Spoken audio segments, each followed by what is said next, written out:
Hello everyone. Welcome to animated video note series of all the commerce subjects created and owned by Manasvi Mehta, founder of businesslike-notes.com. For all the exam related notes and chapter highlights, you can visit our website businesslike-notes.com. So, let's begin. Today, we will discuss about a very unique form of business organization which is found only in India. It is joint Hindu family business. As we know that Hindu population is largest in India, joint Hindu family business is found only in India. It is one of the oldest forms of business organization in the country. Why? Because in earlier days, people used to live in joint family and carry the business together. However, now the joint families in India is declining with the emergence of nuclear families. Thus, joint Hindu family business refers to a form of organization wherein the business is owned and carried on by the members of the Hindu Undivided Family or HUF. So, in layman term, we can say when the family members live together as a joint family and carry the business together, it is known as joint Hindu family business. Let's understand this concept through an example. Mr. Ram has started a cotton business. He then got married and had two sons. Since Mr. Ram's cotton business was going very good, both of his sons decided to join their father's business. With the help of his son, Mr. Ram expanded his business and even opened a factory. Both of his sons got married and had their own kids. Since the business of Mr. Ram was going very good, even the grandkids of Mr. Ram decided to join their family business. So, this is a typical example of joint family where Mr. Ram, his kids, and even his grandkids live together as a joint family and carry on the cotton business which was once started by Mr. Ram. Now, you might have questions like if there is any law governing such type of family business and who all can be members of Mr. Ram Cotton's business? Well, joint Hindu family business is governed by the Hindu law. The basis of membership in the business is by birth in a particular family. Even now, adoption is allowed. Say you have adopted a child, then the membership will be extended even to your adopted child. And most importantly, 3 successive generations can be members in the family business. So, who all can be the members of Mr. Ram's cotton business? Well, Mr. Ram, his kids, that is the first generation, his grandkids, that is the second generation, and the kids of his grandkids, that is the third generation of great grandkids. They all can be the members of Mr. Ram's family business. After listening to this, the basic question which pop up in my head is, when there are so many members running just one business, there will be some arguments. So who will be taking the final call? Well, the business is controlled by the head of the family who is the eldest member and is called Karta. So, as per law, a specific term is given to the eldest family member who is the head of the family who will be controlling the business, and it is known as Karta. So in our example, Mr. Ram is the Karta. Why? Because he is the head of the family. He is the eldest family member.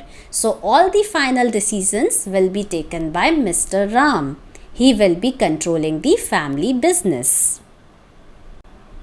Okay, so what are we going to call the remaining family members? Well, as per law, they are known as co-partners. So all the remaining family members known as co-partners will have equal ownership right over the property of an ancestor. In earlier days, there were two systems which used to define or used to govern the membership in the joint family business. Now these two systems used to tell whether male or female both can be the members or only just male can be the members in the joint family. Now this is a very typical example which clearly evidently says that we live in a male dominant society. So in just West Bengal, it was the only state which used to say that male and female both can be the members in the family business. This kind of system was known as Daya Bhaga, which was followed only in West Bengal. And all over India except West Bengal, another kind of system was followed which was known as Mitikashara, where only males can be the member in the joint family business. Later, gender equality in the joint Hindu family became a reality, which means that gender equality concept was introduced in the joint Hindu family business. According to the Hindu Succession Amendment Act 2005, the daughter of a co-partner of a joint Hindu family shall by birth become a co-partner. Which means if a member of a joint Hindu family business has given birth to a daughter, then she will also become the member of the joint Hindu family business by birth. Then at the time of partition of such a joint Hindu family, the co-partnery property shall be equally divided to all the co-partners irrespective of their gender. That is, the property will be divided between all the members irrespective that they are male or female. And the third point is the eldest member, which can be male or female, of the joint Hindu family shall become Karta. And even the married daughter has equal rights in the property of a joint Hindu family business. As a crux, we can say that the female members also now enjoy all the rights which was earlier only enjoyed by male members of the joint Hindu family business. Let us now discuss the features of joint Hindu family business, starting with its formation. Well, to form a joint Hindu family business, there should be at least 2 members in the family and ancestral property to be inherited by them. Such business is governed by the Hindu Succession Act 1956. The business does not require any agreement between the members. Why?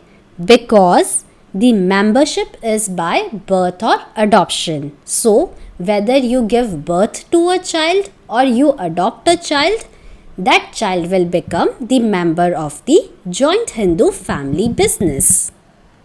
The next feature of joint Hindu family business is about liability. The liability of all the members except the Karta is limited to their share of co-partnery property in the business. The Karta, however, has unlimited liability. So basically, Karta has unlimited liabilities and the remaining members known as co-partners have limited liability in the joint Hindu family business. The next feature is about control. So as we have already discussed, the control of the business lies with the Karta, who is the eldest family member who heads the family. He takes all the decision and is authorized to manage the business.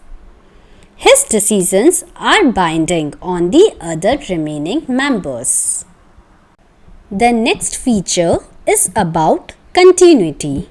The business continues even after the death of Karta as the next eldest member takes up the position of Karta, leaving the business stable. The business can, however, be terminated with the mutual consent of all the members. So in our example, in case Mr. Ram dies, then the next eldest member, which is the wife of Mr. Ram, can take up the control of the business and she will be known as Karta. The next feature is about minor members. The inclusion of an individual into the business occurs due to birth or adoption in a Hindu undivided family. Hence, even the minors can also be members of the business. Let us now discuss the advantages or merits of the joint Hindu family business. The first advantage is effective control. The Karta has absolute decision-making power. This avoids conflicts among members as no one can interfere with his right to decide. This also leads to prompt and flexible decision making. If there is any argument among the members, then the Karta will make the final call as he enjoys the absolute decision making power. The second advantage is continued business existence. The death of the Karta will not affect the business as the next eldest member will then take up the position. Hence, operations are not terminated and continuity of business is not threatened. Say in our example, if Mr. Ram dies, then the next eldest member, that will be his wife, will become the Karta. So, the joint Hindu family business will be continuing its operation. The next advantage is limited liability of members. The liability of all the co-partners except the Karta is limited to their share in the business and consequently their risk is well defined and precise. That is, all the family members except Karta enjoys limited liability. The next advantage is increased loyalty and cooperation. Since the business is run by the members of a family, there is a greater sense of loyalty towards one another. Pride in the growth of business is linked to the achievements of the family. This helps in securing better cooperation from all the members. Let's now discuss the limitation or demerits of joint Hindu family business.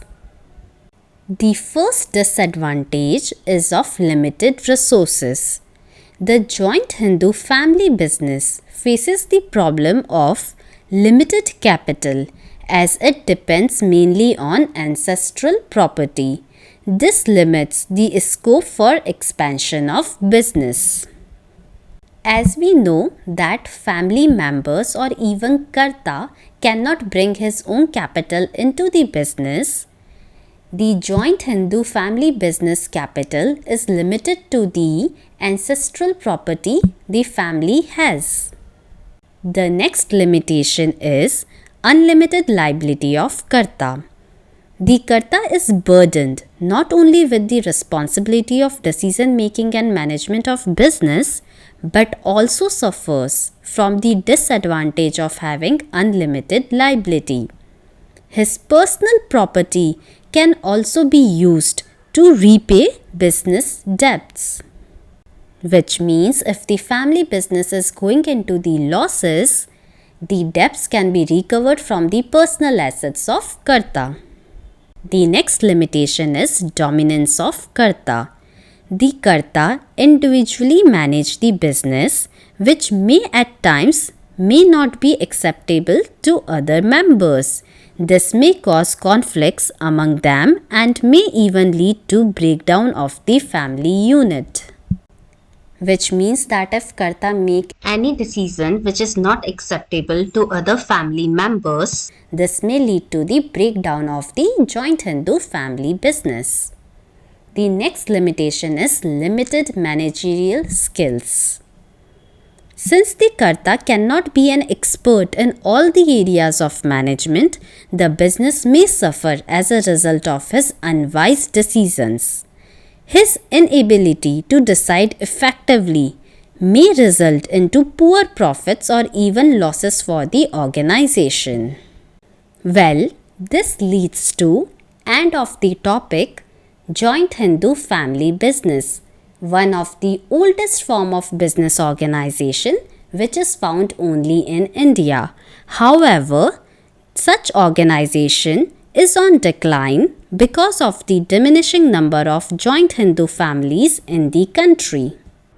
Thank you everyone for watching our video.